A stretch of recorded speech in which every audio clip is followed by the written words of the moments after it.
They're priming their brain and beginning to lay down the circuitry for them to think in different ways. It's a process of repatterning. It's a process of rewiring. It's a process of reconditioning. It's a process of self-reflection and awareness and changing those beliefs.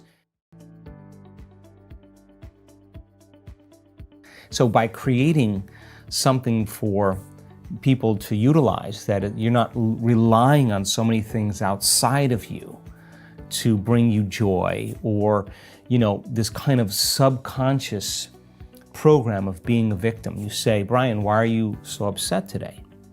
Well, I'm upset because of this person or this thing. What that really means is that some person or some condition in your environment is controlling the way you're feeling and the way you're thinking. Well, if something is outside of you is controlling the way you feel and the way you think, you're a victim to your environment. And so then there is this dramatic polarity that goes on. When things are going well, you're happy. When things aren't going well, you're sad. But when you learn how to self-regulate and create more coherence in your brain and heart, and that's what our message is, then you're no longer dependent on your outer world controlling your mood. In fact, you begin to realize how you think and feel begins to produce effects in your outer life. Now you start believing more you're the creator of your life and less of the victim of your life. Now that isn't something that you take one bite of and swallow and it's all over. It's a process of repatterning. It's a process of rewiring. It's a process of reconditioning. It's a process of self-reflection and awareness and changing those beliefs. And that's the work. And yet people are doing it. So when you begin to realize then, well, I can't respond to the same conditions in my life with the same emotions and the same thoughts, because if I believe that the way I feel and the way I think creates reality, if I'm reacting to the same thoughts and feelings equal to the conditions in my life in the same way, then I keep reaffirming the same life. So then a person has to retreat from their life, retreat from their environment, disconnect from their outer world, and begin to lay down patterns neurologically in their brain so that their brain is no longer a record of the past. They're priming their brain and beginning to lay down the circuitry for them to think in different ways, to begin to close their eyes and rehearse who they're going to be in that day. And the act of mentally rehearsing begins to install the neurological hardware in their brain. So their brain looks like the experience is already happening or has already happened. Now the brain's no longer a record of the past. Now we're creating a map to the future. Now it's practicing gratitude before it happens. Well, now the emotion. Right. Now, so then the action of rehearsal and installing the neurological hardware, by firing and wiring the same circuitry, the hardware becomes a software program, which means you're going to start automatically acting like a different person. You're going to start automatically thinking in new ways.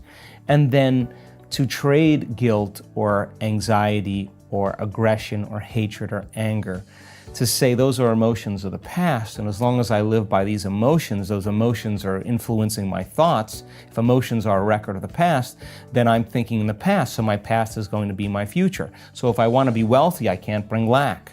If I want to be happy, I can't bring pain. Well, so then let's get beyond the emotion.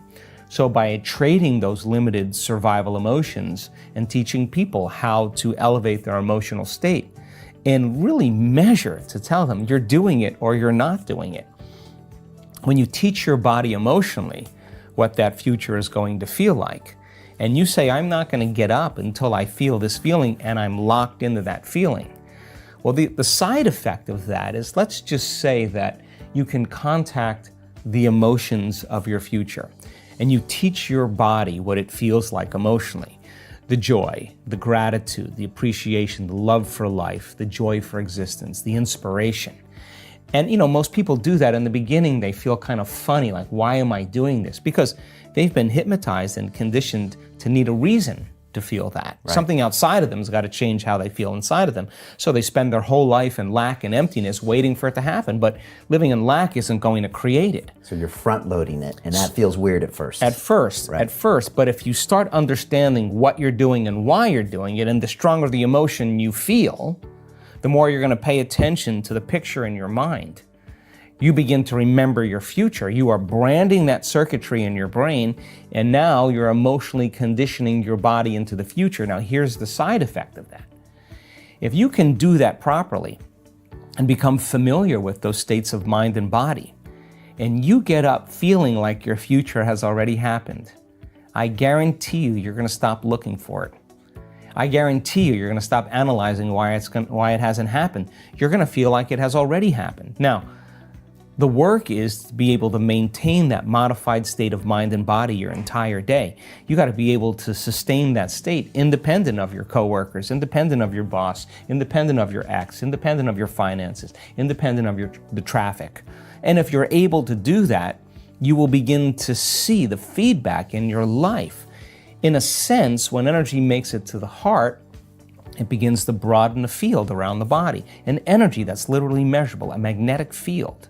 And that energy is a frequency. And that frequency can carry the thought of your health, of your wealth, of your freedom, of your new relationship, of your new job. The frequency or the emotion of suffering can't carry the thought of health. It can't carry the thought of your new future. So then when there's a vibrational match between the energy, because we're always emitting energy and information, when there's a vibrational match between your energy and some possibility that exists in the quantum field, something magical happens, because once energy makes it to your heart, you're creating from the field instead of from matter. Now this weird thing starts to happen and things start coming to you. Now you don't have to rush anywhere to get it. You're not creating a matter to matter from three-dimensional reality to three-dimensional reality. That takes time. You're creating from the field, and it's the field that creates matter. So all of a sudden you start seeing things coming to you. When you see that, and you start to see that they're coming in unusual ways that surprise you, you're going to begin to wake up to the fact that you're probably more the creator of your life and less of the victim of your life. So teaching people how to do that and then be able to become studious, to become the scientists in their life, to measure the effects of them at cause. Whatever's going on in the news, whatever's going on in the media, whatever's going on, it's incidental to the fact that now they're beginning to make great strides. So when people come, for all kinds of reasons to our work, they come to get healthy, they come to get wealthy, they come to have a relationship, they come for a mystical experience. But I now know they really come for wholeness.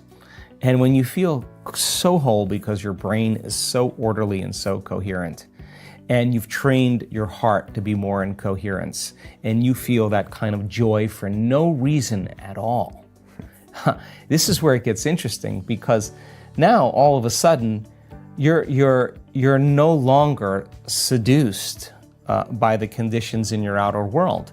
In fact, you're seeing the hidden meaning behind everything because you're viewing it from a greater level of consciousness. Right. So sitting in the fire of your guilt, sitting in the fire of your pain, and knowing what to do when that happens, and teaching people that as they begin to lower the volume to those emotions, as they begin to self-regulate, that's the greatest challenge they have in their lives. I mean, people say to me, what do you do in the morning? Well, 2 hours in the morning, that's a lot of time. Well, if I can overcome myself at the beginning of the day, the rest of my day is easy.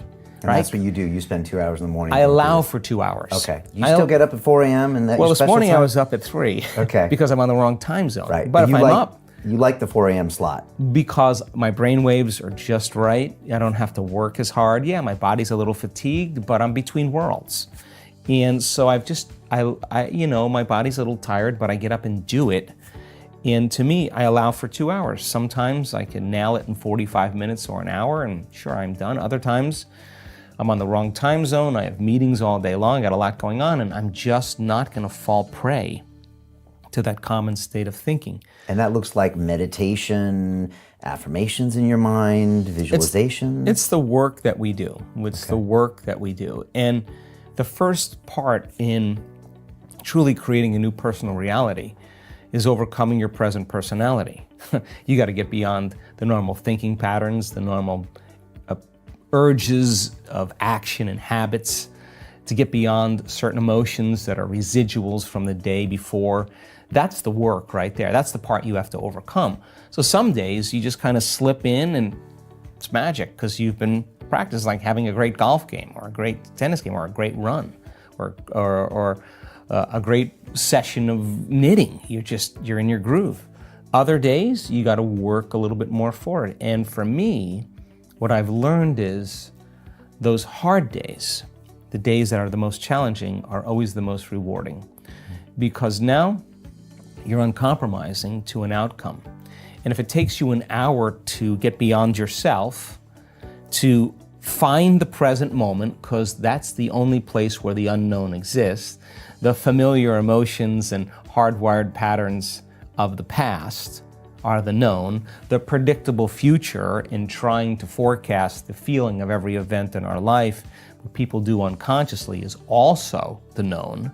There's only one place where the unknown exists, and that's the present moment. You call it the generous present moment. Yeah, and I've just done it enough times, and there are plenty of people in our work that have done it enough times to know when you're there and when you're not. Okay. And when you're not, it's very obvious, because you've been there enough times. So you're separating your old story from yourself, and you're separating your focus on the future, and you're being present. It's just like hitting a tennis ball in a sweet spot. Okay. You lock into something, and that wholeness starts to happen, and now you're no longer creating from polarity or duality or opposites. People they create when they see they don't have something.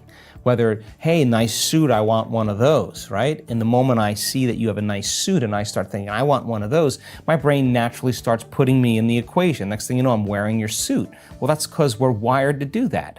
So then we have this natural ability to create. The problem is after you imagine that, you open your eyes and you don't have it, people experience more lack. Well, we're not that good yet.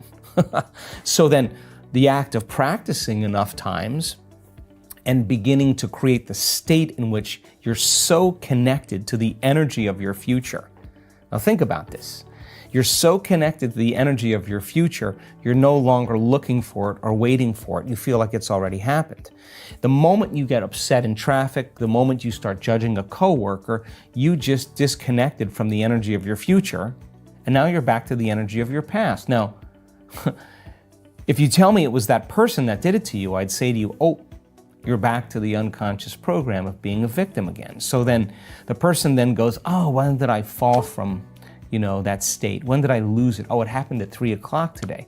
The next time that happens, what can I do differently? Now the person's moving through their challenges in their life with coherence, with rhythm. They're starting to begin to make strides, and that they're no longer knee-jerking to the people in their life that they've used emotionally to reaffirm their identity.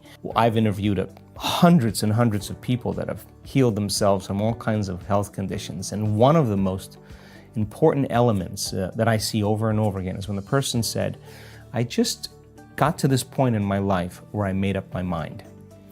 And they made a decision with such firm intention that the amplitude of that decision carried a level of energy that was greater than the hardwired programs in their brain and the emotional conditioning in their body to the past.